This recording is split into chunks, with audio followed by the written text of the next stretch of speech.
This is A Better Night's Sleep, a podcast about sleep, sleep disorders, and evidence-based treatment from military health sleep experts.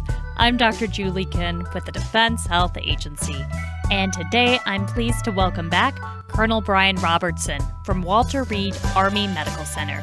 Welcome back, Colonel Robertson. I'm glad to be here. Colonel Robertson, we've asked you back this time to ask about another area of your expertise, which is allergies. And from what I understand, allergies and sleep disorders go hand in hand? Well, a little bit on my background. So I was an allergist and I practiced allergy for years, and I actually got interested in sleep because of my allergic patients. It turns out that if you have allergic problems, then you often have trouble sleeping. Well, could you give us a little bit of a background into the type of allergies that we're talking about here? So the first one, and the one that we know the most about, is allergic rhinitis. Allergic rhinitis is a problem of nasal inflammation. And that nasal inflammation manifests as several different symptoms. One is nasal congestion, which is the most important thing for people when it comes to sleep. You can have excess mucus production. Itching in your nose is another one. And then this thing called postnasal drip, which is a lot of mucus going down the back of your throat and that can lead to coughing. And that's what gives you a sore throat when you wake up, right? Right. So part of it. The other part is that when you have a lot of nasal congestion, you can't breathe through your nose very well. And instead of not breathing at all, we all choose to open our mouth. We choose to open our mouth and breathe through our mouth. And when you do that, then it dries your mouth out. So if you've ever had a cold, one of the things that makes you miserable about it is that you're almost forced to breathe through your mouth all the time, and it doesn't feel comfortable. It can cause dryness in your mouth. And so when you wake up, that's that super dry throat that you get. It's part of having a cold. Well, the same thing can happen on a nightly basis when you have allergies. It just strikes me that most people who experience this would first chalk it up to, I've got a bad cold. I'll give it a few weeks. It'll go away. Right. So it's the unremitting nature of it. Or also the other thing people notice is that it happens seasonally. So if they're allergic to grass, for instance, they'll have a lot of symptoms during the summer months in particular. Or if they're allergic to ragweed, it might be something that they experience a lot in the fall. Okay. There are indoor allergens like dust mites and dogs and cat allergen. Those things will happen if you have a dog or a cat. They can happen year-round. So how do you test for it to know whether or not it's an allergy or a series of colds? So the test that we use the most is a skin prick test. What we do is we take a small amount of an extract from that particular allergen. So if it's a pollen, for instance, what we'll do is extract the proteins that cause allergic diseases or allergic symptoms, and we extract it into this liquid. With this testing, the skin is pricked, and we introduce a little tiny bit of that allergen underneath the skin. And then you look at the skin to see where it's inflamed? Right. So what will happen then is if you are allergic to that thing, then you'll have a little bit of a bump there. It will get very itchy and red. And we call it the wheel and flare reaction, and that is a indication that someone's having an allergic reaction to that particular extract from that pollen or dog dander or cat dander or whatever it's from. Is it possible to experience this for the first time as an adult, or are these the kinds of symptoms that you have your whole life long? So I always think of allergies as a childhood disease. It is pretty rare. It can happen, but it's pretty rare for adults to have sort of a sudden onset of allergic rhinitis. It usually is started in childhood. It may not be recognized or tested or diagnosed in childhood, but most of the time when I see adults where I diagnose them with new allergic rhinitis, if I ask them enough questions, I find out they really have had a long history of nasal congestion and rhinorrhea.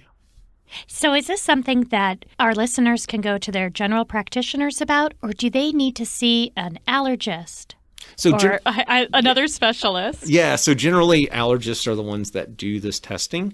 So general practitioners often refer patients. That's how we get our patients in the allergy clinic is general practitioners will refer them if they sound like they have allergic diseases. Thanks for helping us understand more about the kind of allergies we're talking about here. It's not so much food allergies. It's really things that are going to affect respiration and mucus production. Right. How does that affect sleep? So it's the nasal congestion that's the real problem. Okay. there was a survey done a few years ago of thousands and thousands of children, or their parents were answering these questions. Nasal congestion was the one symptom that caused the most disturbance in sleep during that survey. Wow. And I think in clinical practice, we see that too. That's the thing that people complain about. When you have a lot of nasal congestion, the area, if you think of your nose as a tube, and when you have inflammation, that tube just gets narrower and narrower. Right. It's harder to breathe through your nose, and that can lead to mouth breathing if it's severe enough. But before that happens, it actually leads to upper airway resistance syndrome, it's called, where you have resistance to airflow through your nose, and it makes it a little more difficult to breathe, and that leads to a thing we call sleep apnea. Okay, and our listeners will remember sleep apnea from a few episodes ago where we talked a little bit about it, but it's always worth hearing more about it, and repetition is good for remembering. So could you refresh our memories about exactly how sleep apnea affects us? Yeah, so I always explain sleep apnea to patients as it's a problem of space. So you just don't have enough space in your upper airway to breathe. So the part of your airway from the back of your nose down to your vocal cords is a tube of muscle. It's held open by muscle tone. And all those muscles relax when you fall asleep. And that's when we start seeing snoring. All right? People that snore at night obviously they usually don't snore while they're awake, but when they fall asleep, they do snore. And it's because that airway is narrowing a little bit.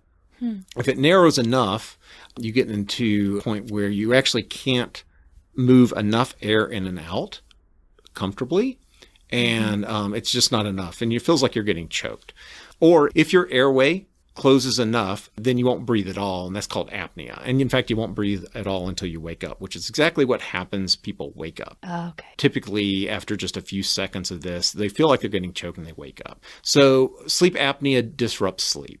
It also has effects on your heart in particular, and also your blood vessels. There's several effects that we see with sleep apnea, but we'll talk about just interrupting sleep for now. Okay. When you have nasal congestion, if you can imagine you're drinking a milkshake, a strawberry milkshake, and you're drinking your milkshake, bear with me. So you have this milkshake and you're drinking it with this straw, and let's say the straw is made of steel, okay? And so when you suck on it, and then a strawberry gets stuck in the end, you're trying to suck your milkshake up there, and it just doesn't work because you got the strawberry stuck in there. So you've actually, when you're sucking on it, you create a little bit of a vacuum inside that steel drinking straw that you have.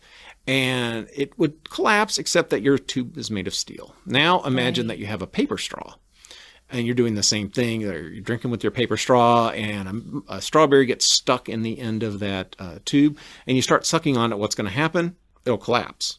Right. And that's what happens with your upper airway. Okay, so when your nose when you have nasal congestion, you have increased nasal resistance. It makes it harder for your lungs to breathe in that air. Because it's harder to breathe in, your airway tends to collapse. And that's the mechanism. We call it the Starling resistor model, after the doctor kind of described this model. But that's the model we use to describe how nasal congestion leads to worsened sleep apnea. And so when that plastic straw is bending and collapsing, it makes you wake up, and probably depriving you of a little bit of oxygen, which isn't good for other parts of your body. But waking up repeatedly throughout the night, it will leave you fatigued, even if you're not aware that you're waking. Exactly. So people are not aware. It's these brief, we call them these micro arousals is sometimes what the word we use for it. They only last a few seconds. And you're not really awake long enough to form a memory of that arousal. And so it's just for a few seconds. It's just enough to open up your airway. You fall right back asleep, but it disrupts your sleep. Sure. It also has effects. I said earlier that it has effects on your heart. So it raises your blood pressure. Your heart rate goes up because you feel like you're getting choked and you want to fight off that thing that's choking you. And that's why people feel tired when they wake up. They feel sweaty sometimes, and then their blood pressure is up. If we check it, their blood pressure is higher than it otherwise would be. So for listeners with allergies and sleep apnea, is it a combination of treatment? I prescribe medication for chronic nasal congestion more than any other medication I prescribe in the sleep clinic. No kidding. That is number one. Our treatment of choice is a nasal steroid. You can buy these over the counter now. Nasal steroids will decrease the nasal inflammation that leads to the congestion, that blockage that keeps you from breathing easily through your nose. So that is the medication we use. And then you probably see symptoms of sleep apnea abate as well. Right. So I always tell our patients too, when we start positive airway pressure machines, these CPAP machines, right, you have to wear this mask. You have to breathe in through your nose. Some of the masks fit over your mouth too, but even if they fit over your mouth, you really shouldn't breathe through your mouth with them. You really need to be breathing through your nose. So our treatments depend on you being able to breathe through your nose fairly easily. Right. And the number one reason we see in our clinic for people failing to use the CPAP, the medical reason, is nasal congestion.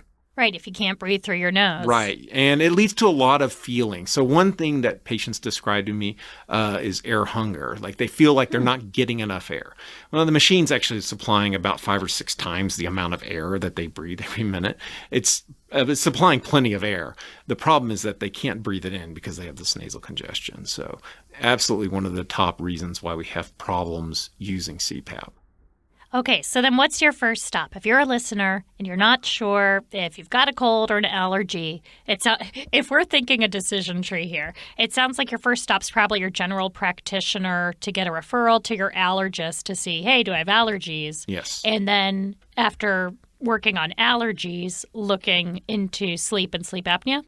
We really should address the allergic problems first. Now, I mean, there's a lot of people that don't have allergic diseases and they do have snoring.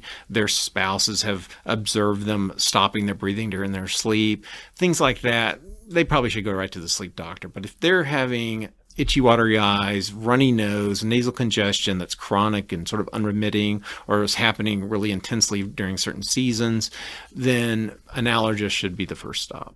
That makes sense. I would guess also if the listener is obese or has a very large neck size or one of the other predictors of sleep apnea, then maybe the sleep doc is the first stop. Agreed. Absolutely.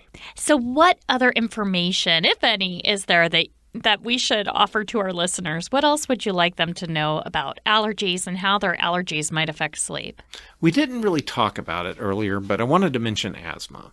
So controlling asthma and controlling sleep apnea tend to, you gotta be able to control both of them in order to control either one. There's this we call it bidirectional relationship. So asthma tends to make sleep apnea worse, and sleep apnea tends to make asthma worse. If we try to fix one, we tend to do better controlling the other problem too.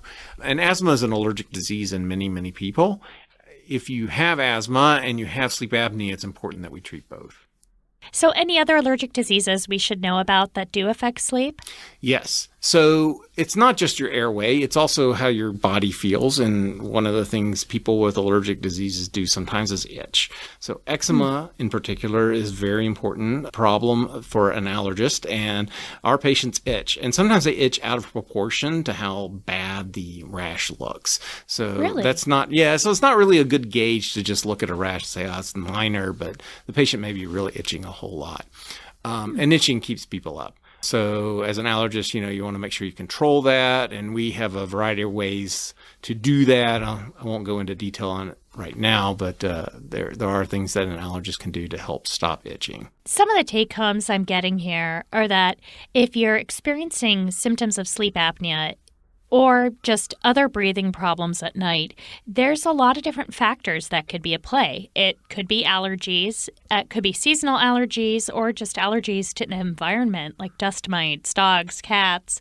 Also, that eczema and asthma, all these things are related, and they can all add up to make you have a bad night's sleep. They definitely can. And these things, and you have to remember these problems are related to each other. So asthma is related to having nasal, allergic rhinitis, having inflammation in your nose. These things are related to each other. They're both related to sleep apnea. All these things kind of play off each other. And so you can't just try to fix just the allergic rhinitis. You have to fix the asthma too. And you really should fix sleep apnea if you think it might be there. And that's kind of our approach generally with people when we see them in the allergy clinic. I really appreciate you adding all this up for us. I'm hoping it encourages our listeners to go see their GP, their general practitioner, or their allergist about it, because it's more than just experiencing itching or watery eyes. It's going to affect sleep, which affects your resilience and your readiness to perform on the job. Absolutely. Thank you so much, Colonel Robertson. It's always a pleasure to speak with you. You're welcome. I appreciate it. It was a lot of fun. A Better Night's Sleep podcast is produced by the Defense Health Agency. Please get in touch with us on Facebook and Twitter at Military Health. Thank you so much for subscribing and rating us on iTunes or wherever you get podcasts. Be sure to check out our other resources and free shows. We hope you have a better night's sleep.